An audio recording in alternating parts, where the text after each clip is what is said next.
Congress party అధికార ప్రతినిధి.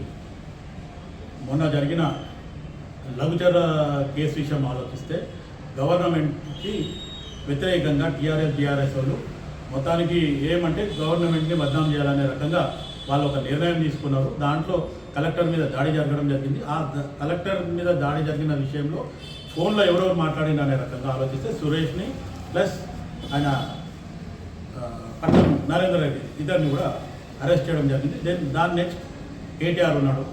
So KTR కూడా విత్ ఇన్ నో టైంలో కూడా ఆయన కార్ ఈ రేస్లో 55 కోట్ల రూపాయలు ఏదైతే సొంతగా నా నిర్ణయం మీదనే ఆ బడ్జెట్ ఇచ్చినామని చెప్పిండు కాబట్టి దాని విషయంలో ఆయన లోపల పోతాడు అనేది గవర్నర్కి అప్పచెప్పిండు. గవర్నర్ ఈరోజు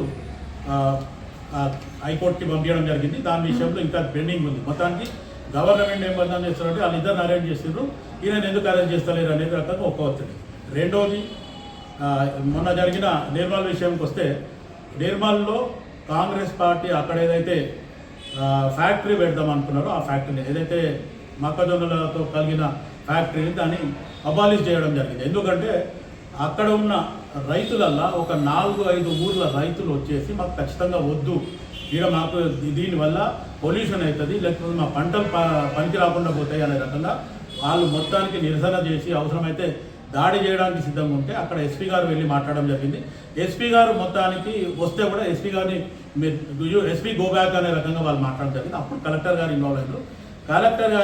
కలెక్టర్ గారు ఒక నిర్ణయం తీసుకొని వాళ్ళకి చెప్పడం జరిగింది, ఇక్కడ ఎవరైతే రైతులు ఏదైతే ధర్నా చేస్తున్నారో వాళ్ళకి ఇక్కడ ఈ ఫ్యాక్టరీ వద్దని ఏదైతే వాళ్ళు నిర్ణయం తీసుకున్నారో దాని మేరకే ఈరోజు కాంగ్రెస్ పార్టీ దాన్ని అబాలిష్ చేస్తుందని చెప్పడం జరిగింది.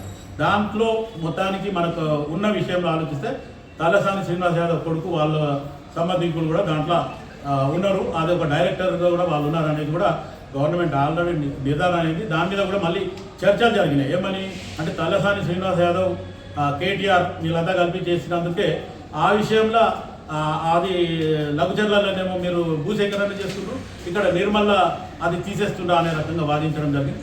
గవర్నమెంట్ ఒకటే అనేది అక్కడ లఘుచర్ల విషయం వేరు, ఇటు నిర్మల్లో జరిగిన ఏదైతే రైతులు ఖచ్చితంగా వాళ్ళు వచ్చి మాకు వద్దు అంటే వద్దు అని ఉన్నారు కాబట్టి దాని మీద ఎట్టి పరిస్థితుల్లో చెయ్యొద్దు అనేది వాళ్ళు మొండి వైఖరి చూపించారు కాబట్టి గవర్నమెంట్ అదొక డిసిషన్ తీసుకొని అక్కడ ఫ్యాక్టరీని అబాలిష్ చేయడం జరిగింది.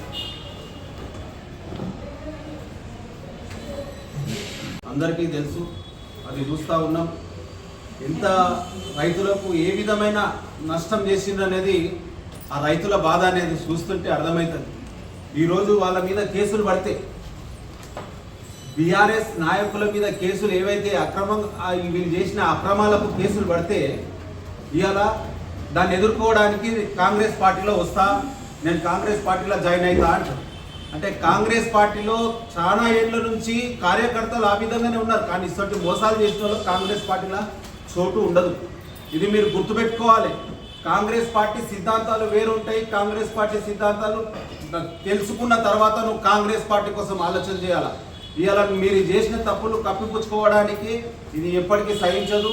ఢిల్లీలో మా రాహుల్ గాంధీ గారు సహించరు, ఇక్కడ మా రేవంత్ అన్న గారు సహించరు. ఇస్తుంటులని ఎప్పటికీ దగ్గర కూడా రానియారని చెప్పేసి ఈ సందర్భంగా నేను తెలియజేస్తున్నాను.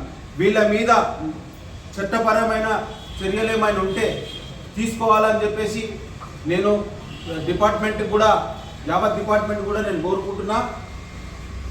జాగ్రత్త, మీరు ఏమైనా కానీ కాంగ్రెస్లోకి వస్తా అంటే రావాలి. కాంగ్రెస్లోకి ఎస్సోటోలు రావాలంటే తెల్ల షర్టు తెల్ల కాలర్ ఉండాలి. అస్సోటోలు కాంగ్రెస్లోకి వస్తే మేము ఆహ్వానిస్తాం, కానీ ఇస్సోటోళ్ళని మాత్రం మేము దగ్గరికి రానియమని చెప్పేసి ఈ సందర్భంగా తెలియజేస్తున్నాను. జై కాంగ్రెస్, జై రాహుల్ గాంధీ, జై రేవంత్ అన్న, జై నీలిమక్క.